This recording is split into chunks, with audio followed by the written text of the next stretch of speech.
नमस्कार, आप देख रहे हैं SPN 9 न्यूज़ और आपके साथ मैं हूं क्रांति सिंह। एक बार फिर हमारे खास प्रोग्राम में आप सभी का स्वागत है। आज के इस खास प्रोग्राम में हम बात करेंगे केजरीवाल को लेकर के और केजरीवाल सरकार पर उठ रहे सवालों के बौछारों को लेकर के कि आखिरकार ये सवालों के बौछार एक साथ कैसे शुरू हो गए और इतने दिनों से आखिरकार ये घोटाला कैसे दबा हुआ था और आज अचानक इस घोटाले में इतनी तेजी क्यों आ गई और इस तेजी का असर गुजरात के विधानसभा चुनाव पर कैसे पड़ रहा है। इन तमाम मुद्दों पर बात करेंगे और इस मुद्दे पर चर्चा करने के लिए हमारे साथ मौजूद है मेघा।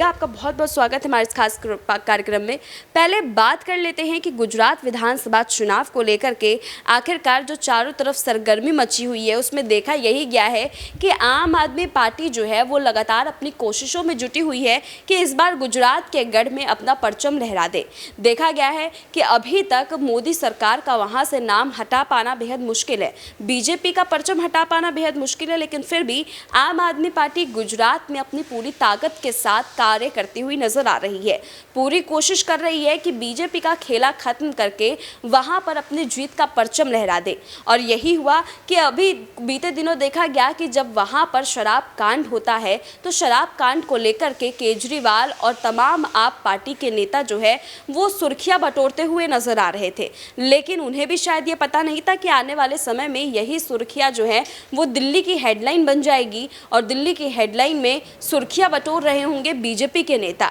जिन नेताओं पर उन्होंने सवाल उठाया था शराब कांड को लेकर के, आज वही नेता साफ तौर पर केजरीवाल से पूछ रहे हैं और आम आदमी पार्टी से जानना चाहते हैं कि आखिरकार आपने इतना बड़ा जो घोटाला है वो कैसे कर दिया और इस घोटाले के बाद में आप कैसे उम्मीद करते हैं कि आगामी चुनाव में आपको दोबारा जीत मिलेगी। इसी मुद्दे पर चर्चा करते हैं। मेघा से मैंने आपको रूबरू करवाया था। मेघा, जिस तरीके से हम देख रहे हैं कि जो चुनावी माहौल जो है वो काफ़ी ज़्यादा सरगर्मी पर और इसी सरगर्मी के बीच में एक घोटाले का नाम आना और वो भी इतनी तेज़ी के साथ में, और उसके बाद इसका कनेक्शन सीधे सीधे गुजरात विधानसभा इलेक्शन से जोड़ना, क्या लगता है कि क्या गुजरात विधानसभा इलेक्शन जो है वो नज़दीक है, इसी वजह से बीजेपी जो है इतना हाहाकार मचा रही है और इस मुद्दे पर इतनी तेज़ी के साथ बोलती हुई नज़र आ रही है? देखिए, जिस तरह से गुजरात में इस बार आम आदमी पार्टी उतरी है, गुजरात चुनाव में इस बार जिस तरह से देखा जा रहा है कि केजरीवाल ने खुद मोर्चा संभाला है, कहीं ना कहीं बीजेपी को टक्कर जरूर मिलेगी। क्योंकि अगर आप पिछली बार के विधानसभा के चुनाव अगर देखेंगे तो वहां पर बहुत मुश्किल से बहुमत का आंकड़ा जो है बीजेपी ने पार किया था और कांग्रेस पार्टी ने अच्छी टक्कर दी थी। तो इस बार के विधानसभा चुनाव में अगर देखा जाए तो उससे पहले कई सारे ऐसे मुद्दे हैं जिसे लेकर बीजेपी पर कई सारे सवाल उठे हैं। सबसे बड़ा कांड जो है यहाँ पर जहरीली शराब का है, उसके बाद ड्रग्स के मामले सामने आए हैं, तो और उसके बाद शिक्षा, स्वास्थ्य को लेकर भी, सड़कों को लेकर भी गुजरात में कई सारे लोग जो है परेशान है। जीएसटी का मुद्दा है जिससे यहाँ पर देखा जा रहा है कि जो व्यापारी वर्ग के लोग हैं वो परेशान है। तो इन सभी मुद्दों पर केजरीवाल ने बहुत सारे वादे जो है गुजरात की जनता से कर दिए हैं, चाहे वो शिक्षा को लेकर हो, चाहे आदिवासी शिक्षा को लेकर हो, स्वास्थ्य को लेकर हो या रोजगार देने को लेकर हो। यहाँ पर केजरीवाल जिस तरह से गुजरात में उतरते हुए नजर आए और बीजेपी को घेरते हुए नजर आए, आज कहीं ना कहीं बीजेपी को यह आइडिया लग गया है कि गुजरात कहीं ना कहीं उनके हाथ से निकल सकती है। पिछली बार तो बहुत मुश्किल से संभाल लिया था उन्होंने मामला, लेकिन इस बार 2 मोर्चे खुल चुके हैं उनके खिलाफ। तो कहीं ना कहीं वो जो जीत है, वो बहुमत का आंकड़ा है, वो कहीं ना कहीं पार नहीं कर पाएगी बीजेपी। और इस वजह से देखा जा रहा है कि आम आदमी पार्टी पर और किस तरह से कांग्रेस पार्टी पर भी बीजेपी धावा बोल रही है। आज देखिए, केंद्रीय जितनी भी जांच एजेंसी है वो बीजेपी कंट्रोल कर रही है। ऐसे दावे हमेशा विपक्ष करती है, ऐसे दावे हमेशा इसलिए भी किए जाते हैं क्योंकि सारे जो यहाँ पर केंद्रीय जांच एजेंसी की कार्रवाई है वो विपक्षों पे हो रही है। और आज देखा गया है कि जिस यहाँ पर शिक्षा नीति पर विदेशों में चर्चा हो रही है, आज जिस तरह से यहाँ पर डिप्टी सीएम का नाम विदेशों में आ रहा है, आज उन्हीं के ऊपर सीबीआई की रेड पड़ रही है। यहाँ पर देखा जा रहा है कि यहाँ पर शराब घोटाले में जिस तरह से उनका नाम सामने आया है, उसके बाद कई सारे सवाल बीजेपी खड़े कर रही है। लेकिन आप केजरीवाल का भी बयान सुनिए, उन्होंने साफ तौर पर कहा है कि ये सरकार को बदनाम करने की और आम आदमी की पार्टी की जो है उसे बदनाम करने की कोशिश की जा रही है। तो देखिए, अगर राजनीतिक तौर पर इसे देखा जाए तो कहीं ना कहीं वो जो बदनामी का टैग है एक दूसरे पर लगाने की कोशिश हर पार्टी करती है, और आज वही टैग कहीं ना कहीं आम आदमी पार्टी पर लगाया जा रहा है। और आम आदमी पार्टी भी यही बोल रही है कि आज अगर अच्छा काम हो रहा है तो यहाँ पर केंद्र सरकार को, बीजेपी को इससे दिक्कत है। तो कहीं ना कहीं से गुजरात की राजनीति से इसलिए भी जोड़ा जा रहा है क्योंकि वहां पर बीजेपी को टक्कर मिल रही है और एक तरफ सीबीआई जो है आम आदमी पार्टी के ऊपर जो छापेमारी कर रही है उसे लेकर।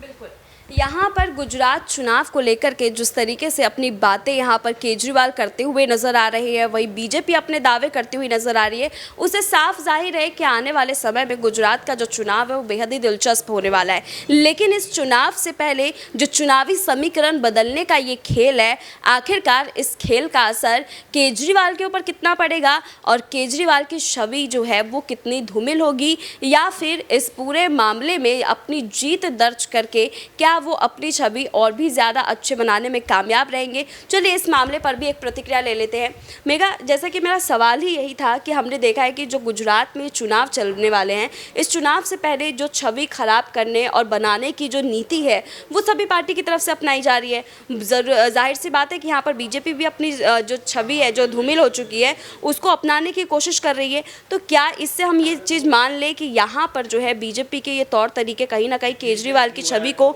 बना भी सकती है और बिगाड़ भी सकती है? जी बिल्कुल, इसे देखिए दोनों तरीके से आप देख सकते हैं कि एक बार अगर यहाँ पर छवि बिगाड़ने की एक पार्टी की तरफ से कोशिश की जा रही है, अगर यही दावे झूठे साबित हुए, अगर यही जो आज छापेमारी हुई है और यहाँ पर देखा गया कि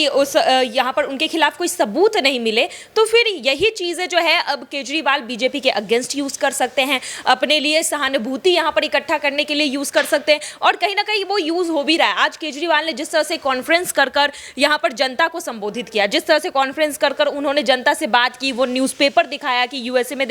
देखिए किस तरह से यहाँ पर जो है यहाँ पर उनके पेपर छपा है, उनके शिक्षा नीति की जो है प्रशंसा हुई है। तो कहीं ना कहीं उसकी शुरुआत हो चुकी है। आम आदमी पार्टी जो है यहाँ पर शांत बैठने वाली नहीं है। तमाम बड़े नेता, पंजाब में आम आदमी पार्टी हो या फिर दिल्ली में, तमाम बड़े नेता जो है सभी यहाँ पर जो देखा जा रहा है कि अब मनीष सिसोदिया के समर्थन में आ चुके हैं। अब मनीष सिसोदिया के यहाँ पर उनके जो है समर्थन में आके आवाज़ उठा रहे, चाहे वो कार्यकर्ता हो, देखिए वो भी सीबीआई के रेड के खिलाफ आवाज उठा रहे। तो कहीं ना कहीं यहाँ पर आम आदमी पार्टी चुप बैठने वाली नहीं है। साफ तौर पर उन्होंने कहा है कि हम गलत नहीं है, हम भ्रष्टाचार के खिलाफ लड़ने के लिए ही आम आदमी पार्टी आई थी, और आज उन्हीं के ऊपर भ्रष्टाचार का आरोप लग रहा है, तो इस आरोप को वो सहने वाली नहीं है चुपचाप। तो आज देखा जा रहा है कि सीबीआई लगातार 5-6 घंटे रेड मार रही है, लेकिन आज उनके हाथ कुछ नहीं लगा है, अभी तक तो नहीं लगा है। तो यहाँ पर देखा जा रहा है कि कहीं ना कहीं ये जो पूरा मामला है अब बीजेपी के अगेंस्ट भी जा सकता है, और यहाँ पर कहीं ना कहीं यही पूरे मामले पर अब वाहवाही जो है आम आदमी पार्टी भी ले सकती है, और कहीं ना कहीं अपनी दावेदारी गुजरात में और मजबूत कर सकती है। बिल्कुल, गुजरात में ये दावेदारी मजबूत होगी या नहीं होगी, उस पर सभी की नज़र बरकरार है। बहरहाल देखा यही जा रहा है कि गुजरात चुनाव से पहले जो वहाँ पर एक सरगर्मी जो तेज हुई थी, उस सरगर्मी पर अब कहीं ना कहीं अंकुश लगता हुआ भी ज़रूर नज़र आ रहा है, क्योंकि अब सभी की निगाहें जो हैं वो गुजरात विधानसभा चुनाव से हट करके दिल्ली में आ चुका है। और दिल्ली में जो हाहाकार मच रहा है, उसने कहीं ना कहीं गुजरात चुनाव के शराब कांड को भुलाने में अब एक तस्वीर जो है वो सामने रख दी है। लेकिन अब ये तस्वीर कब तक उसको ढकी रखेगी, ये तो कहने वाली बात है। लेकिन आप लोग ज़रूर बताइएगा, क्या गुजरात के शराब कांड में जो बीजेपी का नाम उजागर हुआ, वो आखिरकार गुजरात के चुनाव में कितने हद तक बीजेपी को नुकसान पहुंचाएगा? और जब यहाँ पर एक घोटाला होता है दिल्ली में, और उस दिल्ली के घोटाले का नाम केजरीवाल के ऊपर फूटता है, तो क्या उसकी भी छवि जो है वो गुजरात में वैसी ही हो जाएगी जो अभी बीजेपी की हो रखी है? आप कमेंट करके ज़रूर बताइए कि गुजरात विधानसभा चुनाव में किसको सबसे ज़्यादा वोट मिलेंगे और आपका वोट किसकी तरफ है। फिलहाल हमारे इस खास प्रोग्राम में बस इतना ही। देश दुनिया की तमाम बड़ी खबरों के लिए देखते रहिए SPN9 न्यूज़।